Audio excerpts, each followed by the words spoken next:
Hello guys, welcome to my channel. मैं हूं concepts वाले भैया। तो हम लोग नीट का पूरा सीरीज करने वाले हैं। हम लोग के पास मुश्किल से मई में एग्जाम हो जाएगा इस बार, ठीक है। ज्यादा से ज्यादा जून हो सकता है, लेकिन चांसेस नहीं लग रहा है मई में होगा। हम लोग मई लेके चलेंगे। तो हम लोग पास एक्चुअली कितना दिन, अगर जनवरी मान लें तो जनवरी में चल रहा है 15 डेज मान लेते हैं। फरवरी मान लेते हैं 28, मार्च मान लेते हैं 30। हम लोग को 30 और 28 58 और 10 मान लेते हैं 68 70 के आसपास डेज मान लेते हैं, ठीक है।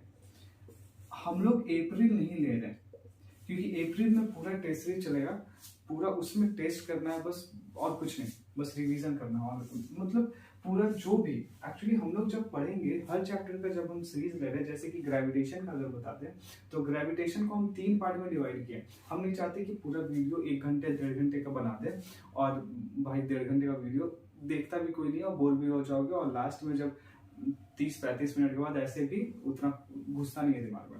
तो मेरा क्या कहना है कि हम छोटा छोटा वीडियो बनाएंगे, मुश्किल से 20-25 मिनट का। उसमें first part, second part, third part, fourth part. हम क्या किए, ग्रेविटेशन को 4 पार्ट में डिवाइड किए, जिसमें पहला 3 टॉपिक ये है, दूसरा टॉपिक ये है, तीसरा टॉपिक ये है। तो आज ये एक लेक्चर रहेगा 20-25 मिनट का, फिर ये 20-25 मिनट का रहेगा, फिर ये रहेगा मुश्किल से ये 15-20 मिनट में हो जाएगा, और ये केपलर्स लॉ फिर रहेगा हाफ एन आवर का, ठीक है। तो मेरा ये डिवाइड करने का क्या मेरा सिस्टम था, या हम डिवाइड क्यों किए। अब हम एक बात बताते हैं, फिजिक्स हम लोग सीरीज पूरा स्टार्ट कर रहे हैं, फिजिक्स केमिस्ट्री बायो तीनों करेंगे, और ये 70 डेज में हम लोग को कंप्लीट करना है। गोल है हम लोग का 70 डेज। हम ये नहीं बोल रहे कि आप पूरा लेक्चर मेरा देखें, पूरा 70 डेज हमको फॉलो करें या नहीं, ऐसा नहीं है। अगर आपको ग्रेविटेशन लगता है कि हाँ, क्योंकि हमको पता है कि हम जो भी बता रहे हैं ना, इससे बाहर नहीं जाएगा, क्योंकि हम खुद 2 बार नीट दे चुके हैं। हमको सब पता है, बहुत सारे पेपर्स कर लिए हैं। आप टेलीग्राम पे जाके देखना हम कितना पेपर्स अपलोड किए हुए, कितना सारा सब इंस्टीट्यूट का, मैक्सिमम इंस्टीट्यूट का तो मेरे पास कलेक्शन है, क्योंकि बहुत दिन से हम ये नीट वाले को पढ़ा रहे हैं, ठीक है। तो पहला ये डिवीजन करने का ये था, मतलब कि भाई देखो, ग्रेविटेशन तुम बहुत ही पढ़े हो, बहुत लोग ऐसे होंगे जो 2-3 बार नीट दे चुके होंगे, वो भी देख रहे होंगे। तो ग्रेविटेशन हम लोग बहुत बार पढ़े हैं, लेकिन तभी भी जब एक बार ड्रॉप लेते हैं, जब हम लोग फिर से तैयारी करने लगते हैं, तो लगता है फिर से ग्रेविटेशन पढ़ लें, थोड़ा कॉन्फिडेंस कम हो जाता है। तो हम बस क्यों कम हो जाता है, एक्चुअली रीजन क्या है उसका, कि हम लोग जब भी कोई पढ़ते हैं, पूरा पढ़ लिए, देख लिए वीडियो, फिर क्वेश्चन कर लिए, हो गया। लेकिन हम लोग अगर टॉपिक वाइज याद रखें कि अच्छा एस्केप वेलोसिटी है, एस्केप एनर्जी है, केपलर्स लॉ अलग है, ग्रेविटेशन पोटेंशियल में क्या डिफरेंस है, ग्रेविटेशन इंटेंसिटी में क्या डिफरेंस है, ग्रेविटेशनल फील्ड को किससे रिलेट कर सकते हैं, अगर थोड़ा हम लोग टॉपिक वाइज अगर पढ़ ले सेपरेट करके, तो ये बहुत अच्छे से याद रहता है। ग्रेविटेशन स्टार्ट बस इसीलिए कर रहे हैं इससे, क्योंकि यार ये किसी के साथ लिंकेज नहीं है इस चैप्टर का, बहुत इजीली हो जाएगा। इसका कोई कोर उतना कॉन्सेप्ट भी नहीं है, हम लोग को बस इसको अच्छे से पढ़ना है और हम लोग क्लियर कर लेंगे। और ये कल आ जाएगा ये वाला वीडियो, और फिर ये भी आ जाएगा, आप लोग देख सकते हैं, ठीक है। तो फिजिक्स से स्टार्ट कर रहे हैं, लेकिन केमिस्ट्री और बायो साइमल्टेनियसली चलेगा इसके साथ साथ, ठीक है। तो स्टार्ट करते हैं ग्रेविटेशन से। तो ग्रेविटेशन में हम लोग आज फोकस रखेंगे इस पे, जो रेड से लिखा हुआ है उस पे आज फोकस रखेंगे। तो पहले हम लोग स्टार्टिंग में, अब ग्रेविटेशन हम लोग को पता है, ग्रेविटी बहुत दिन से था, ग्रेविटेशनल फोर्स बहुत दिनों से था, तब से यूनिवर्स बना। बहुत सारे साइंटिस्ट आए, बहुत सारा थ्योरी दिए, लेकिन थ्योरी कोई ग्रेविटेशनल के पर्टिकुलर नहीं दिया था। लोग प्लैनेटरी मोशन को स्टडी कर रहे थे कि प्लैनेट्स किस वजह से अपने ऑर्बिट में घूमते रहता है, या क्या रीजन है वो सब। तो वो अपना थ्योरी दे रहे थे, लॉ भी दे रहे थे। फिर उसको सबसे लास्ट में न्यूटन आया, जिसके बाद ये पूरा चैप्टर बना।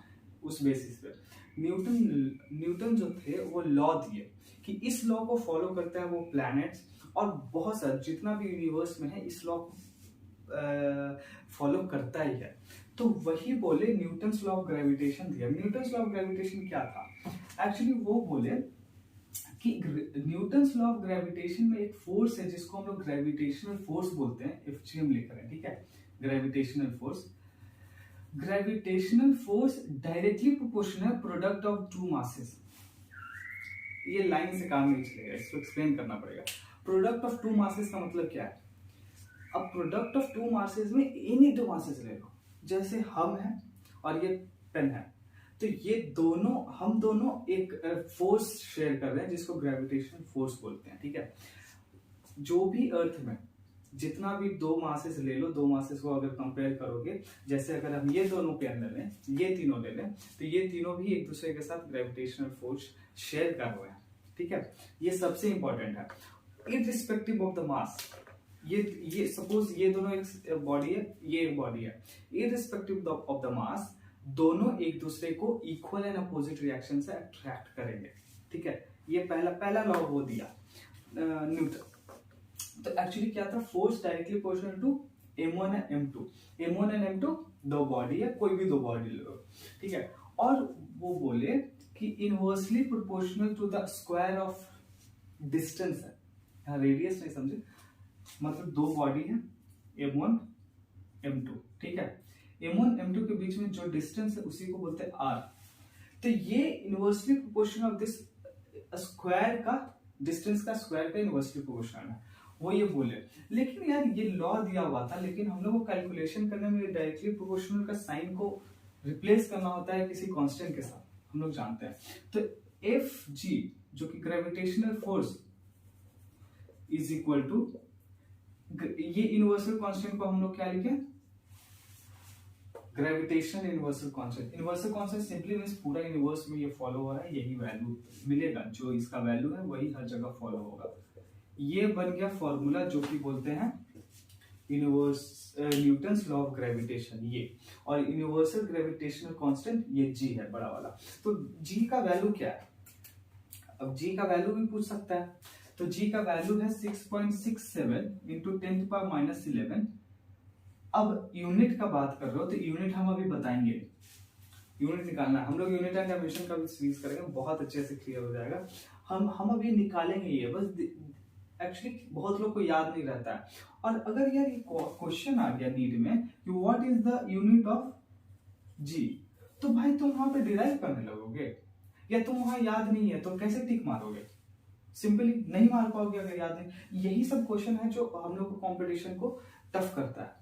टफ किस सेंस में करता है, ये क्वेश्चन आ गया, जो टॉपर से जो अच्छे से पढ़े हुए हैं वो डायरेक्ट टिक मारेंगे, लेकिन जो अच्छे से नहीं पढ़े हुए हैं वो या तो डिराइव करेंगे या तो याद करने का कोशिश करेंगे, तो उसमें टाइम वेस्ट हो रहा है।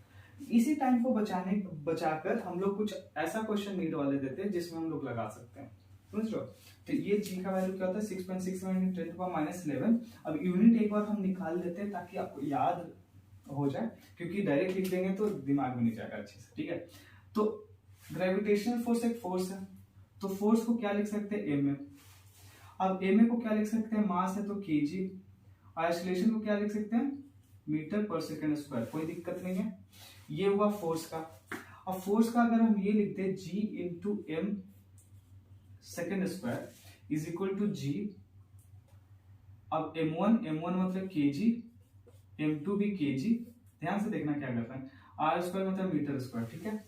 अब हम लोग को जी का वैल्यू निकालना है, तो केजी से केजी ये कट जाएगा। अब जी का क्या आ जाएगा, m into M square by S square into KG, कोई दिक्कत नहीं है यहाँ।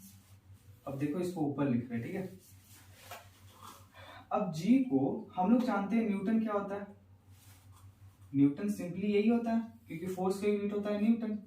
तो केजी इंटू मीटर पर सेकेंड स्क्वायर, अगर न्यूटन के फॉर्म में लिखना है तो, लेकिन सिंपली इसको करते हैं, एम क्यूब है एस स्क्वायर इंटू केजी है, लेकिन हमको न्यूटन के फॉर्म में लिखना है तो कैसे लिखेंगे, नीचे ऊपर केजी से इंटू करेंगे तो नीचे भी केजी से इंटू करेंगे। अब क्या आ गया, इसको एम स्क्वायर इंटू एम भी लिख सकते हैं, केजी मीटर पर सेकेंड स्क्वायर न्यूटन होता है, तो इसको बोल सकते हैं ना न्यूटन मीटर स्क्वायर पर केजी स्क्वायर। समझ रहे हो क्या किए हैं, एक्चुअली अगर हम लोग डिराइव कर लिए तो ये बहुत अच्छे से याद रहेगा। अगर कभी भूल भी गए बाई चांस तो हम लोग यहाँ से निकाल सकते हैं एग्जाम में जल्दी जल्दी। तो ये तो अभी इतना टाइम लग गया, लेकिन एग्जाम में तुम बहुत फास्ट कर लोगे। तो क्या जी का यूनिट लिख सकते हैं हम लोग यहाँ पे, न्यूटन मीटर स्क्वायर पर केजी स्क्वायर, ठीक है। तो ये ध्यान रखना है, ये मैक्सिमम जो न्यूटन्स लॉ ऑफ ग्रेविटेशन है इतना ही है। और कुछ नहीं है। अब इस पे क्वेश्चन करेंगे जितना कर सकते हैं, लेकिन डायरेक्टली इस पे क्वेश्चन नहीं करेंगे क्योंकि टाइम वेस्ट नहीं करना, हम लोग को जल्दी जल्दी ये सब क्लियर कर लेना है ताकि हम लोग बहुत अच्छे से लास्ट में क्वेश्चन कर सके। एट द एंड ऑफ इसके सारे के एंड में एक क्वेश्चन सीरीज करेंगे, उसमें मैक्सिमम क्वेश्चंस वही रहेगा ना, जो कि कोई रिपीटेटिव क्वेश्चन नहीं रहेगा, जो क्वेश्चन एग्जाम में आने लायक है। एलन आकाश के मॉड्यूल में जो भी इंपॉर्टेंट क्वेश्चन है पहले से मार्क किएगा, वो डायरेक्टली उसी का सीरीज रखेंगे और हम लोग कर लेंगे। और अगर रिवीजन करना होगा ना तो जरूरी नहीं कि ये सब लेक्चर फिर से देखें, ये सब वीडियो, और डायरेक्टली वो क्वेश्चन वाला कर लेना बहुत इनफ है, फिर कोई रिवीजन करने की जरूरत नहीं रहेगा। ठीक है, तो ये हुआ न्यूटन्स लॉ ऑफ ग्रेविटेशन। ठीक है, और इसको बोलते हैं यूनिवर्सल ग्रेविटेशन कांस्टेंट। तो हम लोग टिक करते जाते हैं कि कौन कौन हम लोग का हो गया है, ताकि हम लोग थोड़ा कूल हो जाए कि ये सब हो गया कंप्लीट। ठीक है, अब कुछ पॉइंट है जो बता देते हैं। अब हम ये तो बोले कि कोई भी दो बॉडी है उसके बीच में जो फोर्स लगता है उसको बोलते हैं ग्रेविटेशनल फोर्स। ठीक है, लेकिन अब ग्रेविटेशनल फोर्स और ग्रेविटी में क्या डिफरेंस है, कुछ कुछ थ्योरेटिकल पॉइंट भी आ सकता है नीट में, तो हम लोग को थोड़ा ध्यान रखना है। तो ग्रेविटी और ग्रेविटेशन फोर्स में क्या डिफरेंस है?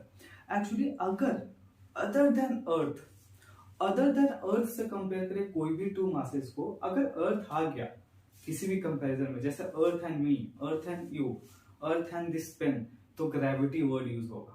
What is the value of gravity है ये। लेकिन अगर अदर देन अर्थ कोई भी बॉडी, दो बॉडी ले लिए, ये दो पेन ले लिए या लैपटॉप और टेबल ले लिए, तो उसको बोलेंगे ग्रेविटेशनल फोर्स, उसमें ग्रेविटी यूज नहीं कर सकते।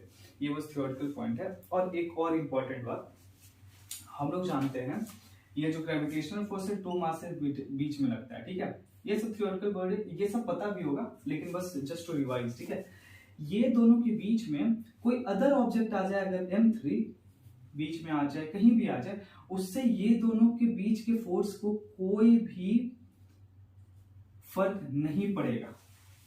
समझ रहे हो? Independent of any masses coming in between this, any object coming in between these two masses, independent है, कोई फर्क नहीं पड़ेगा। ये पहला पॉइंट।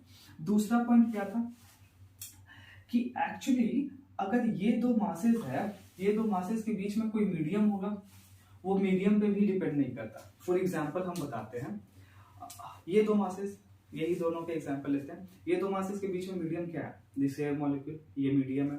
एटमॉस्फेयर जो मीडियम है। ठीक है, लेकिन अगर सन और अर्थ को कंपेयर करें, सन और अर्थ को कंपेयर करें सोलर सिस्टम में, यहां सन है और यहां अर्थ है, कोई दिक्कत है? नहीं।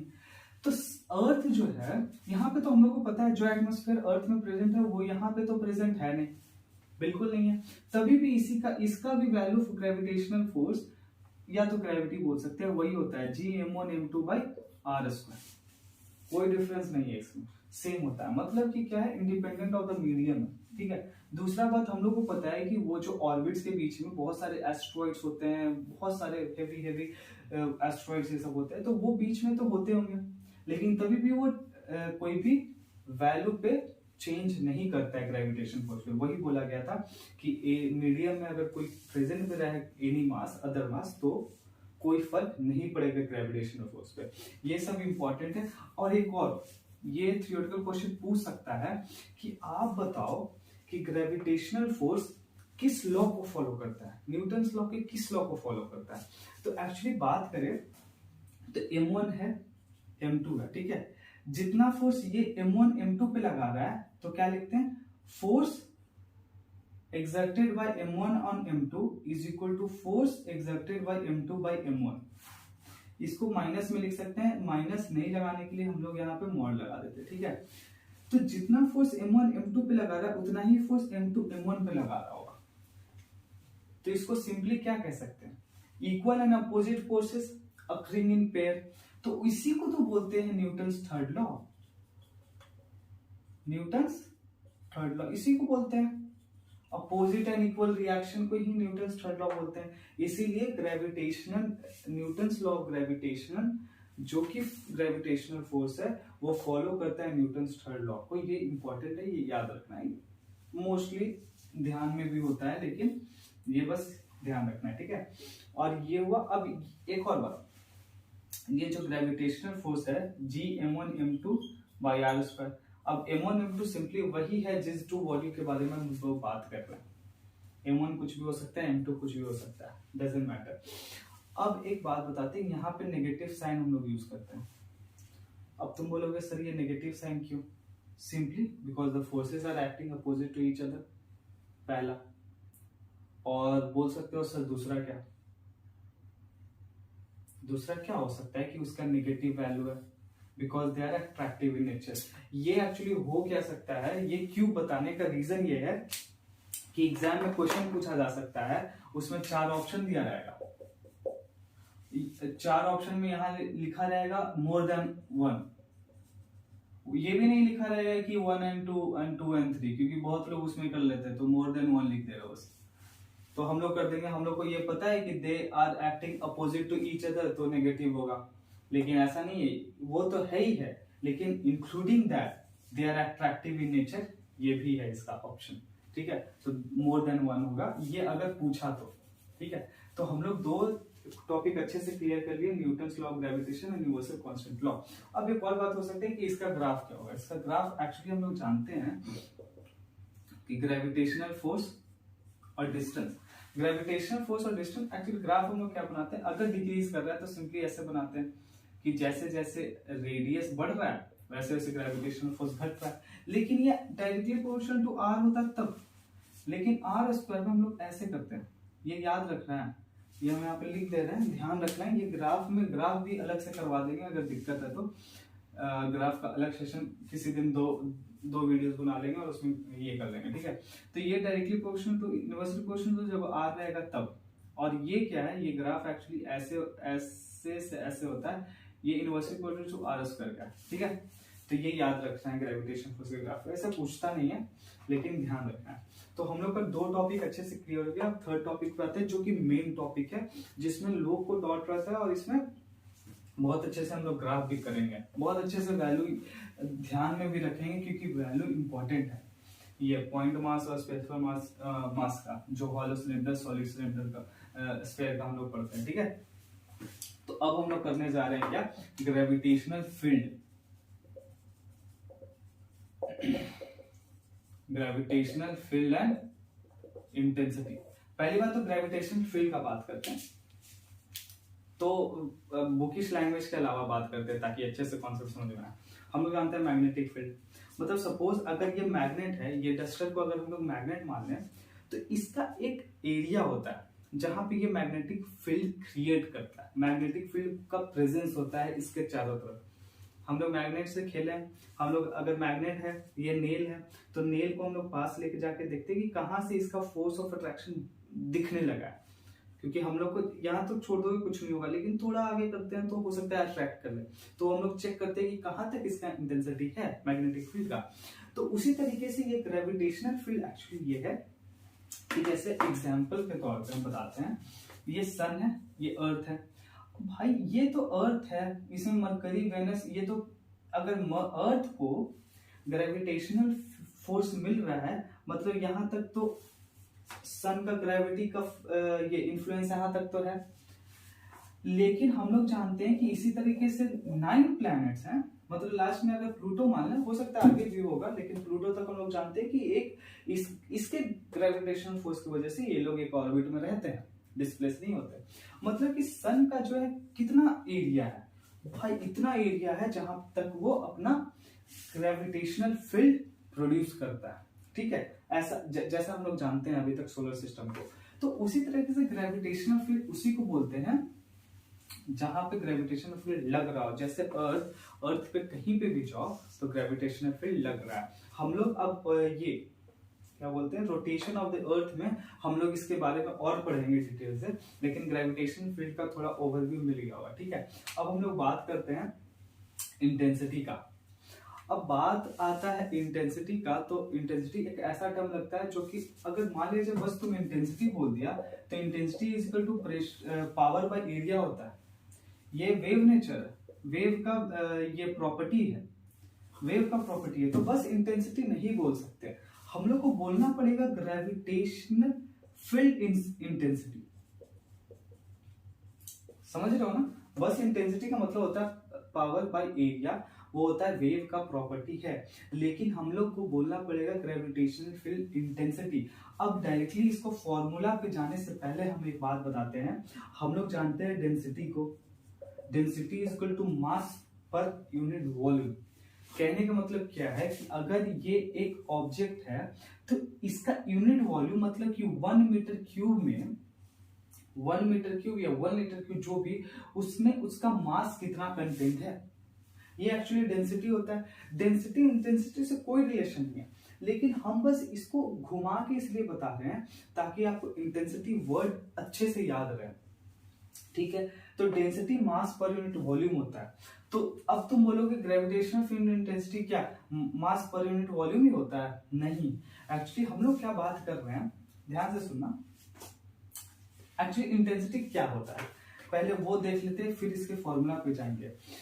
अगर दो बॉडी का हम बात किए थे M1 M2, M1 M2 gravitational force लगा रहे हैं, ये भी हम लोग जानते हैं, equal and opposite, no doubt in that. लेकिन जब ये ग्रेविटेशनल फोर्स लगा रहा है तो हम लोग ये फाइंड करते हैं, मान लीजिए इसको मान लेते हैं एक सन मान लेते हैं, इसको अर्थ मान लेते हैं।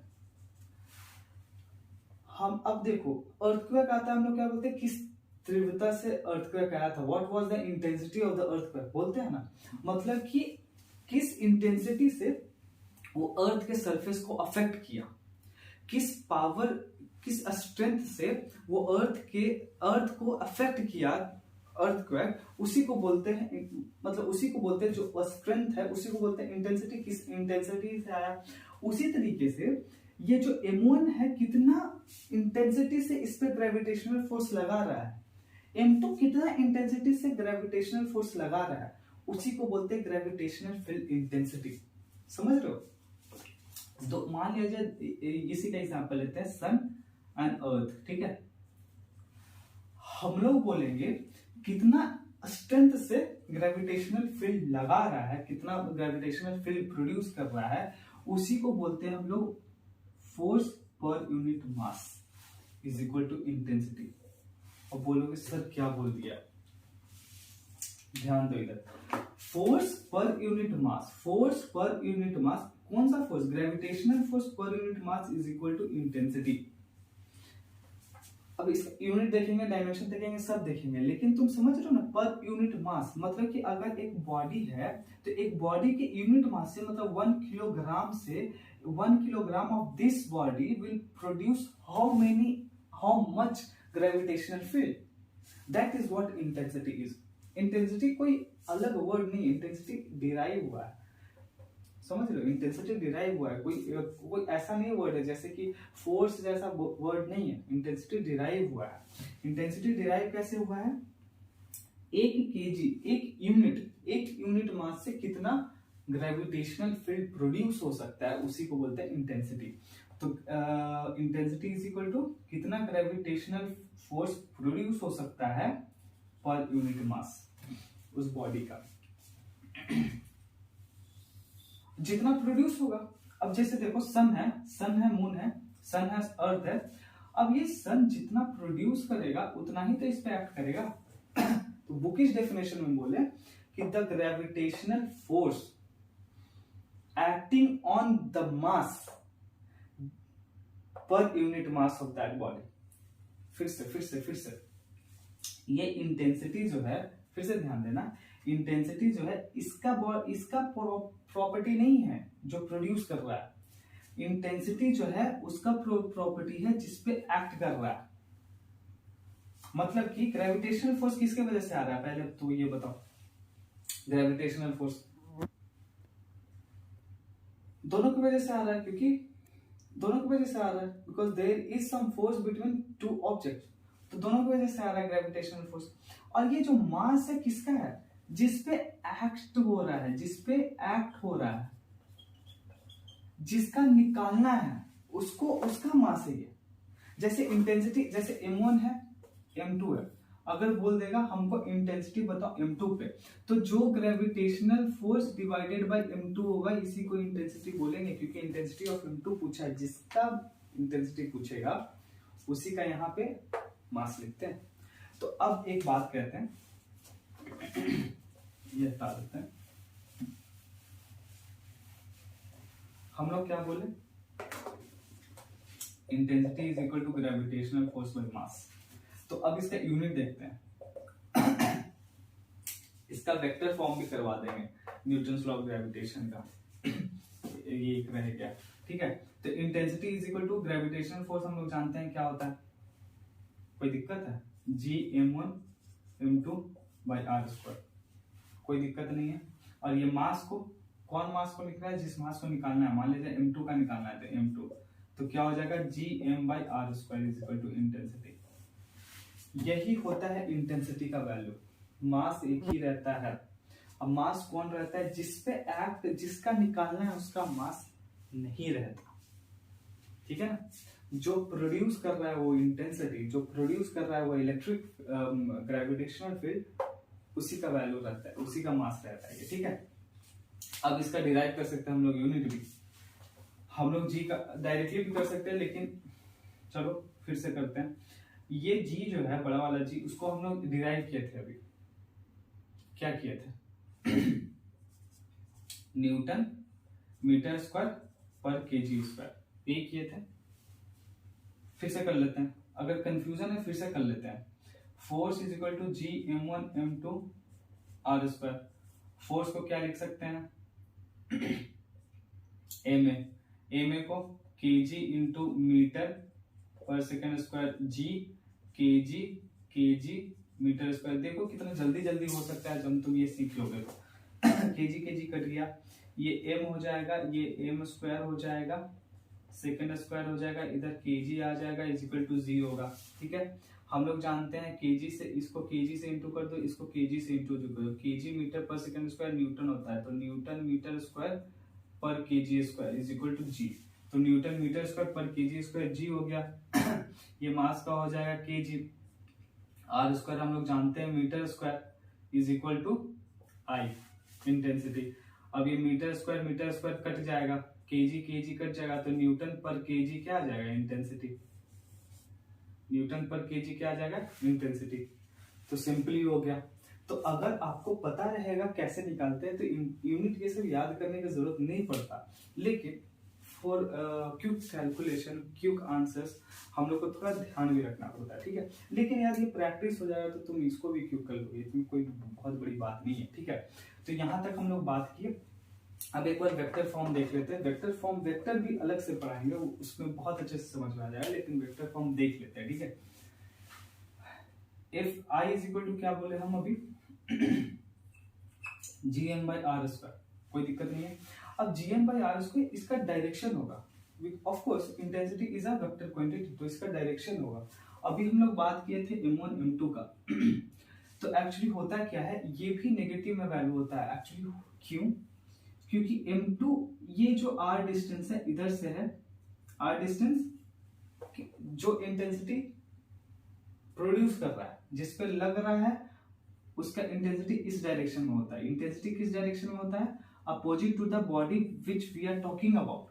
और r जो होता है अपोजिट है, इसीलिए माइनस में होता है, ठीक है। अट्रैक्टिव इन नेचर होता है, इसलिए भी बोल सकते हैं। तो जो ये r है, इसका कोई डायरेक्शन है, because this is also a direction. So इसको डायरेक्शन को लिखने के लिए r यूनिट वेक्टर लिखते हैं, ठीक है। ये r यूनिट वेक्टर ही नेगेटिव है, ठीक है ना। तो intensity is equal to Gm। अब यूनिट वेक्टर को कैसे कन्वर्ट करते हैं पता होना चाहिए, r वेक्टर बाई r करते हैं। ये r जो होता है वैल्यू होता है, तो Gm r vector by r³ जो हो जाएगा, इसका वेक्टर फॉर्म में हो जाएगा, ये याद रखना है। Gm r vector by r³, ये हो जाएगा किसमें, वेक्टर फॉर्म में। उसी तरीके से वो भी कर सकते हैं, कोई बहुत बड़ी बात नहीं है। जैसे कि हम लोग बात किए थे न्यूटन्स लॉ ऑफ ग्रेविटेशन में, तो हम लोग फोर्स को क्या लिखे थे, ग्रेविटेशनल फोर्स को Gm1m2 by r²। तो सिंपली m1 m2 के बीच में जो डिस्टेंस था उसी को बोल रहे थे r, उसका भी एक पर्टिकुलर डायरेक्शन होगा सिंपली, क्योंकि अगर m2 से बात करेंगे तो उसका डायरेक्शन इधर होगा, m1 से बात करेंगे उसका डायरेक्शन उधर होगा। तो यहाँ भी लिखेंगे r यूनिट वेक्टर माइनस में, तो Gm1m2 by r²। Unit vector को कैसे कन्वर्ट करते हैं, r by magnitude of r। तो ये हो जाएगा finally Gm1m2 by r³ into r vector. ये हो गया ग्रेविटेशनल फील्ड का, ग्रेविटेशनल फोर्स का वेक्टर फॉर्म। तो सिंपली ये इजी है, ये तो हम लोग सब करेंगे वेक्टर वाले में। तो ये समझ गए हम लोग ग्रेविटेशनल फील्ड एंड इंटेंसिटी भी। लेकिन हम लोग बस intensity as a general term पढ़े हैं। लेकिन अगर बात करें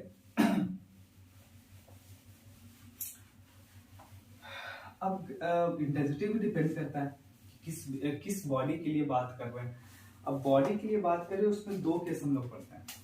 पहला केस जो होता है पॉइंट मास के लिए और दूसरा होता है स्फेरिकल के लिए। वो स्फेरिकल के लिए मतलब मास डिस्ट्रीब्यूशन के लिए। सिंपली ये अगर स्फेरिकल है, स्फेयर है, तो मास अगर सॉलिड स्फेयर को लेते हैं तो मास ऑल ओवर प्रेजेंट है, मतलब मास सब जगह प्रेजेंट है, सब जगह प्रेजेंट है, तो मास डिस्ट्रीब्यूटेड है, ठीक है।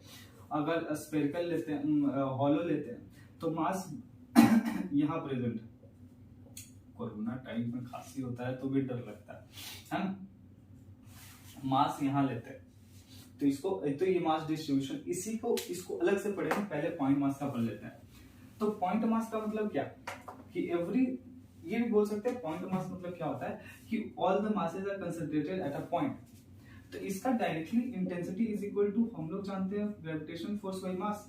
इसका जब कंसंट्रेटेड है तो डायरेक्टली मास, तो कोई दिक्कत है ही नहीं, Gm/r²।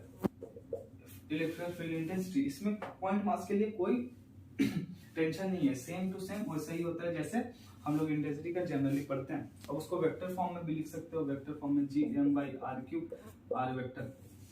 तो ये सब इंटेंसिटी वाला जो पढ़े वो फॉलो होगा। लेकिन चलो ठीक है, पॉइंट मास का तो समझ गया, लेकिन मेन यहाँ है ग्राफ, ये सब जो आता है वो है मास डिस्ट्रीब्यूशन वाला। मतलब कि सॉलिड स्फीयर के बारे में मेनली पढ़ते हैं जो बुक में दिया रहता है, और हॉलो स्फीयर के बारे में पढ़ते हैं। हम लोग क्वेश्चन करेंगे, लास्ट में करेंगे सारा क्वेश्चन, क्योंकि इसमें कुछ ज्यादा खास नहीं है। तो हम बस ये क्विक रिवीजन के तौर पे पढ़ा रहे हैं, ताकि आपको ऐसा नहीं लगे कि ग्रेविटेशन नहीं पढ़ रहे हैं, क्वेश्चन कर रहे हैं तो नहीं समझ में आ रहा, अच्छे से समझ में आएगा, ठीक है। तो solid sphere and hollow sphere. तो पहले सॉलिड स्फीयर का बात करते हैं। सॉलिड स्फीयर हम लोग जानते हैं ऐसा होता है। अब ये सॉलिड स्फीयर के लिए तीन केस पड़ते हैं। पहला ये तो नॉर्मल आर, ठीक है, जो ये स्फीयर का है। एक आर का बात करते हैं eight a point P outside the sphere, ठीक है। एक आर का बात करते हैं इनसाइड द स्फीयर, इसको एम मान लो। एक बात करते हैं ऑन द सरफेस, इसको मान लो के, ठीक है। तो अब एम के पी कुछ भी लिख सकते हैं, कोई दिक्कत नहीं है। तो अगर हम लोग आउटसाइड का बात करें तो इंटेंसिटी आउटसाइड, इंटेंसिटी आउटसाइड में क्या होगा, एक्चुअली यहां से सरफेस बना सकते हैं हम लोग, ठीक है। तो Gm/r³ होता है, r² होता है। तो यहाँ पे r जो है यहां तक है आउटसाइड, जो कि एक वर्चुअल स्फीयर बना देगा आउटसाइड द ओरिजिनल स्फीयर। तो जो r रहेगा वो एक्चुअल r रहेगा, जो कि आउटसाइड तक गया होगा। तो यहाँ याद रखना Gm/r², जो कि ये r है, ये बड़ा कैपिटल R नहीं है, ध्यान देना। तो Gm/r², ये हो जाएगा। इसको वेक्टर फॉर्म में भी लिख सकते हो नॉर्मली, Gm/r², कोई दिक्कत नहीं। अब अगर r सरफेस का बात करें, I सरफेस का बात करें, Gm/r², no doubt in that, कोई प्रॉब्लम ही नहीं है। लेकिन अगर I इनसाइड का बात करें, यही प्रॉब्लम आता है। I इनसाइड क्या होगा, तो I इनसाइड पे अगर हम लोग ध्यान दें तो I इनसाइड को हम लोग क्या देख सकते हैं, I इनसाइड मतलब कहीं यहाँ, मतलब कि यार ये वाला सरफेस जो वर्चुअल सरफेस बनेगा यहाँ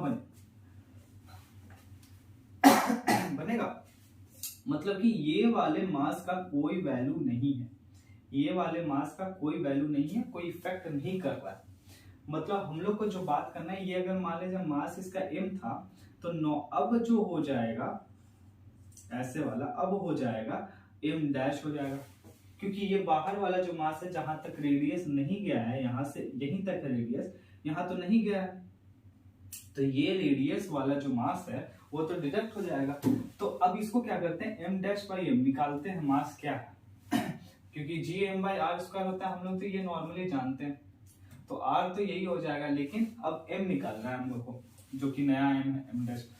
तो इसको जानते हैं mass density is equal to mass by volume, तो mass is equal to density into volume, तो डेंसिटी इनटू वॉल्यूम डैश लिख दो कोई दिक्कत नहीं है यहां तक।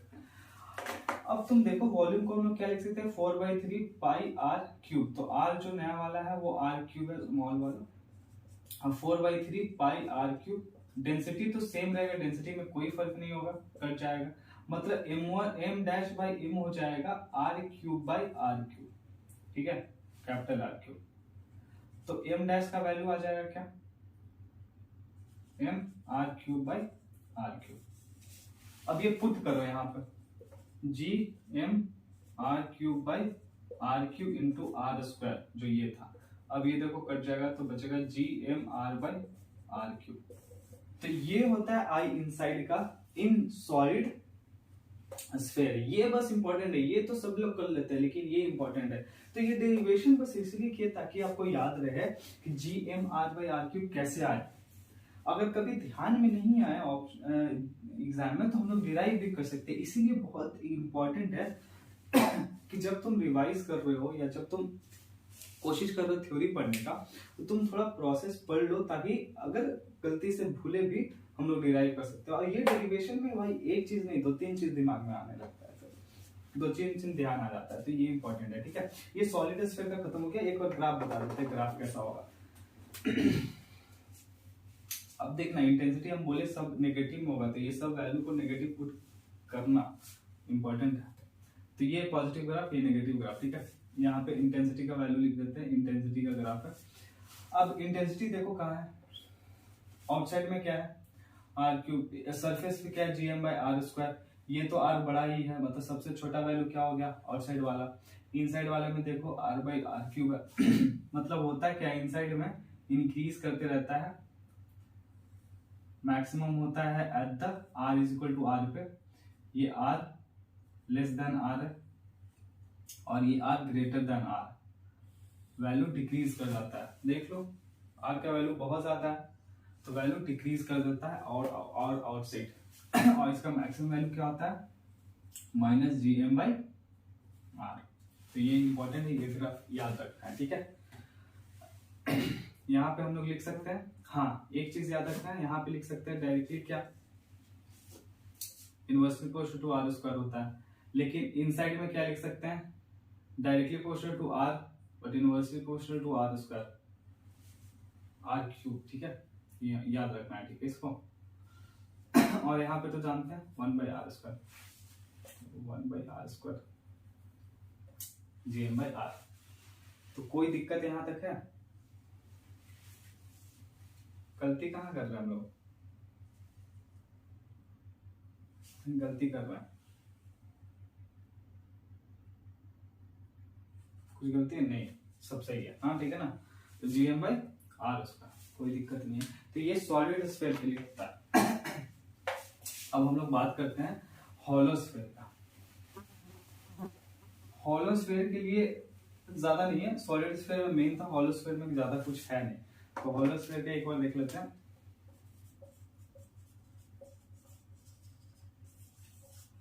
हॉलो स्फीयर मतलब क्या, इनसाइड कोई मास नहीं रहेगा, मास जो भी रहेगा ऑन द सरफेस रहेगा, कन्फाइंड ऑन द सरफेस।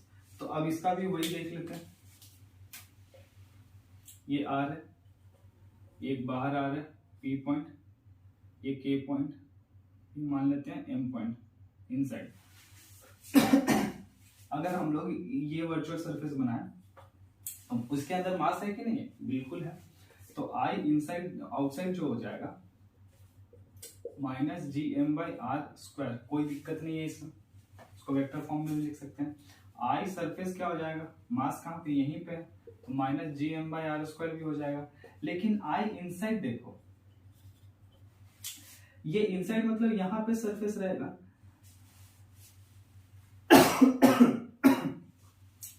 यहां पे सरफेस रहेगा, तो ये सरफेस के अंदर कोई मास कन्फाइंड है नहीं, क्योंकि मास तो बस बाउंड्री पे, मतलब यहाँ पे कोई मास नहीं है।